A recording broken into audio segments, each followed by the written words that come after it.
These stories would never cease to come in. I promise you. This guy says, doorbell caught my cheating wife's lover attacking me. I took the kids. The doorbell camera caught the man my wife was cheating with, shoving me to the ground in the driveway. I'm trying to figure out, why did you let him get that close to you? 1 second, I am standing there with my keys. The next, I am on the concrete. My lip was split. My elbow was scraped raw. My kids are asleep down the hall tonight, and she is not. 14 years married, 2 kids, a boy who is 7 and a girl who is 4. We had a long driveway, a doorbell camera I had put up for packages. I worked days at a parts distributor. She worked at a clinic about 40 minutes south. For 14 years, she was home by 6. Then, about 2 months before that night on the concrete, she started working late. Not with the text, not with the second phone. A schedule quietly changed. My wife explained it before I even asked. The clinic was short-staffed. They needed her for evening intake. It would only be a month or so. I told myself it was real. That's when us men miss some of those subtle red flags. People pick up shifts. 2 kids in a daycare is not cheap. Money is money. But the late nights did not look like late nights. The first thing that did not add up was the gas. Her commute was short. Same road every day. She used to fill up the tank once a week. Now she bought gas 2 and 3 times a week. The charges were not near the clinic. They were not near our house. I saw them on the joint credit alert. I don't understand why people do that. If you're going to do dirt, why would you leave a trail that they can easily pick up on, aka joint credit cards? Doesn't make sense to me. It pinged my phone anytime either of us spent over $20. A station I had never heard of in a city I had no reason to be in at 10 at night. I told myself she stopped for gas on the way home. People do that. Then there was the food, a $58 charge at a sit-down place at 8:20 one evening. Not a sad salad at a desk.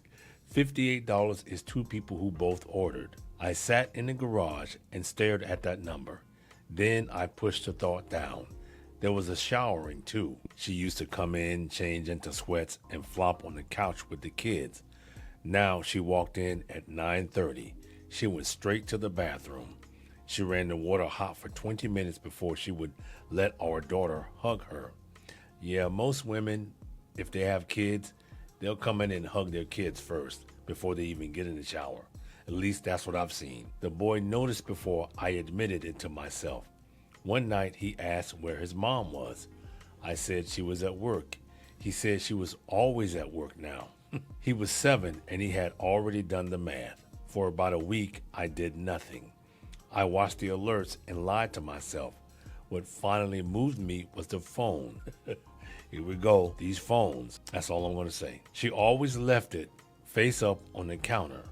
Now it lived face down. It came with her into the bathroom. That woman took that thing everywhere. If it was missing, it sounded like you should have called 911 just to find it. So one night she texted that the intake was running late. I opened Find My on my phone. We had been on each other's location for years. Neither of us thought about it. Her dot was not at the clinic. It sat at a residential neighborhood in that other city. Same area as the gas. Same area as the $58 dinner. Find My does not keep a history you can scroll.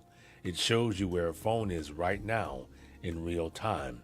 So I could not pull up a record. What I could do was open the app on the nights she said she was working late. I watched the live dot. I wrote down what I saw and the time I saw it. So that is what I did. Over those 6 weeks, on the night she claimed she was at the clinic, I opened that app. Her dot sat at a house in that neighborhood. I counted 23 of those nights, 3, sometimes 4 nights a week. I wrote each one into the Notes app, the date, the time I checked. But to confirm I had the right place, I had to drive around the neighborhood, and I found her car at the address. She was at the same place every time. I did not make a scene. I took one photo of her plate parked in the driveway of that house. I drove home and put the kids to bed. A dot on a map is not proof of cheating. It is proof a phone is somewhere. I knew a lawyer would tell me that, so I kept the car statements too. I printed them. I highlighted every gas and every dinner charge. I lined them up against the nights the dot sat at that house. The two stories matched. I stayed calm and did not lose my temper. That is so hard for people to do. I know it's easier said than done, but think about the alternative. This guy has kids. So what if he was to go use violence to solve his problem? He would be in some big trouble. I copied everything onto a drive. I kept it in my car. I called a family law attorney on my lunch break. I booked a consult for the next week. I paid for it with a credit card she didn't know I had. The attorney was calm. It calmed me down. She looked at the printouts and the location log. She said the pattern would help. But we are in a no-fault state, she said. Well, if you live in California, you can thank Ronald Reagan for that. So the cheating by itself was not going to win me money. What it could do was matter for custody.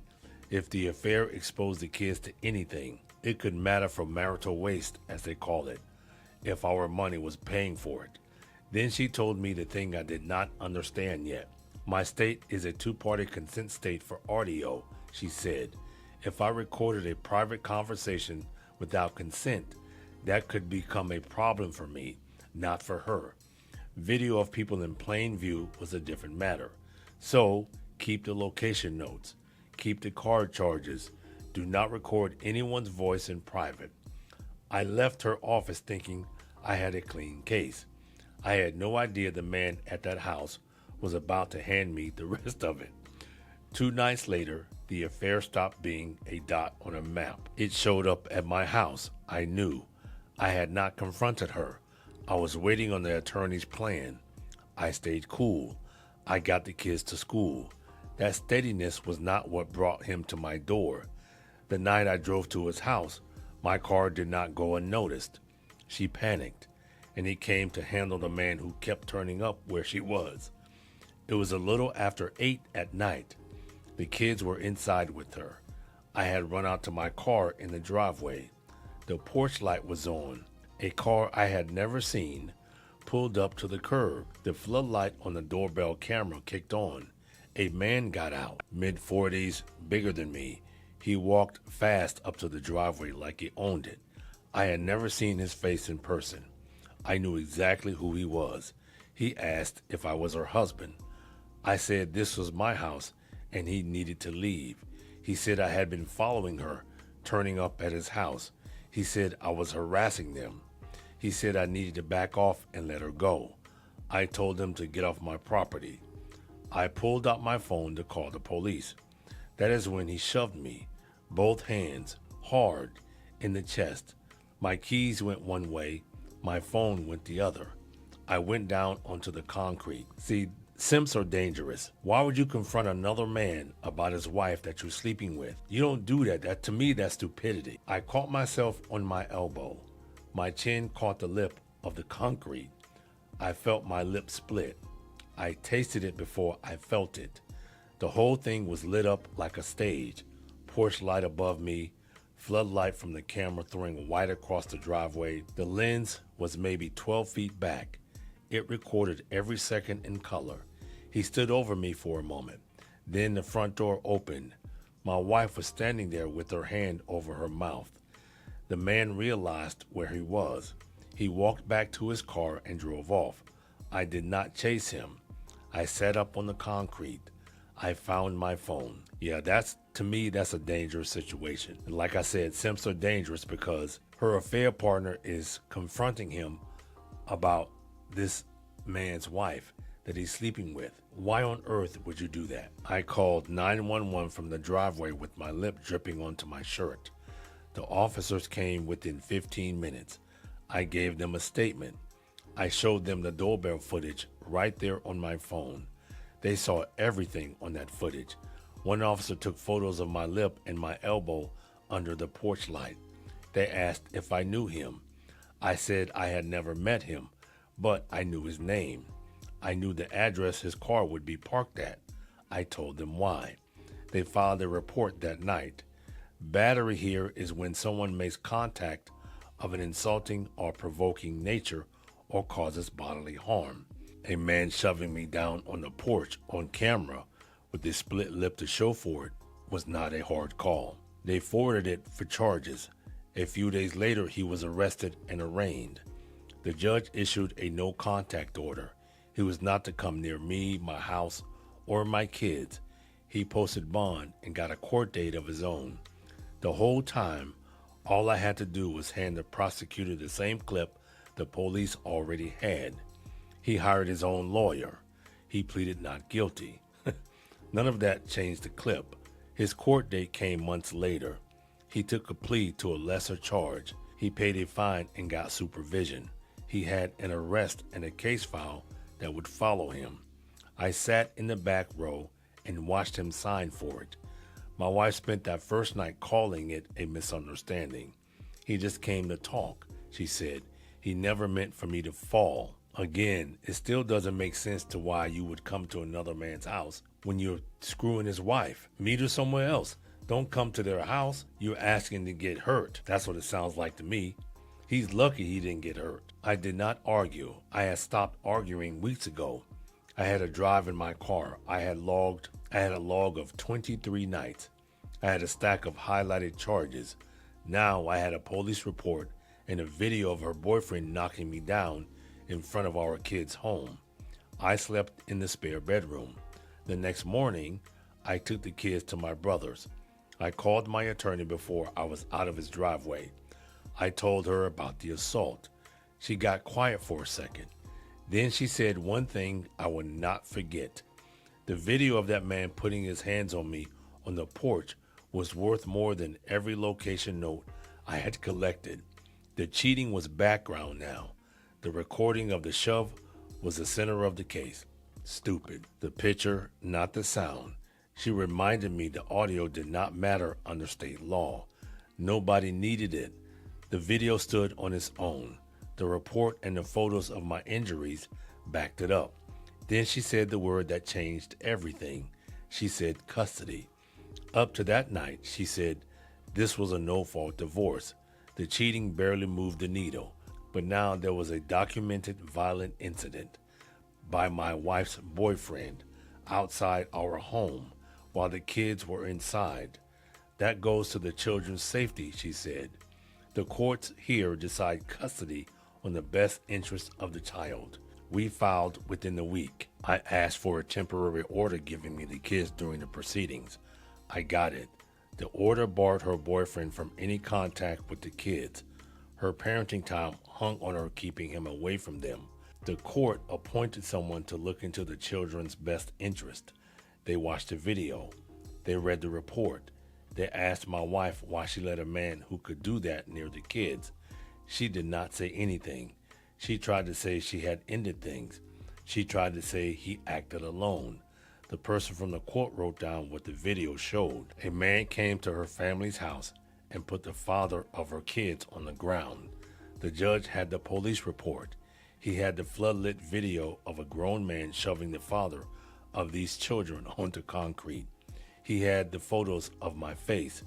My attorney did not even have to raise her voice. My wife's story kept shifting. First, it was a misunderstanding. Then he was defending her from my stalking. Then she understood what the video showed. A calm man asking another man to leave his property, then getting knocked down. After that, she stopped talking about it.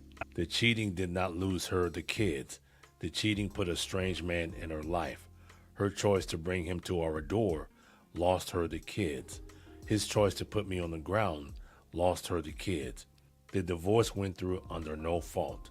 I did not get extra money for the affair. The attorney told me that on day one, but the dinners and the gas and the nights at that house came in under dissipation. Our money spent on the affair.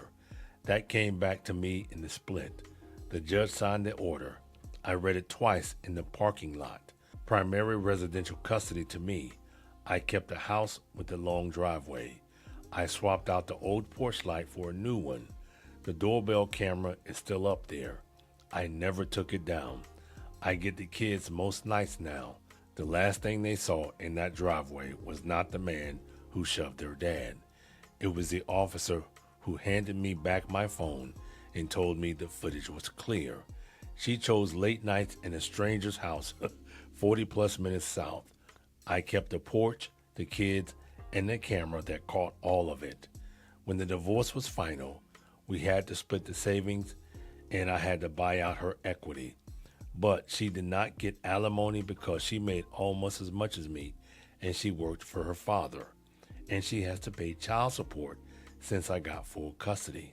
Yeah, that's rare that a woman has to pay child support. It's always the men that pay child support. This guy was lucky. Well, in my opinion, her affair partner is lucky he didn't get shot. He came to another man's house confronting him about the woman he is sleeping with. To me, that's stupid. And remember what I said earlier as well. Simps are dangerous.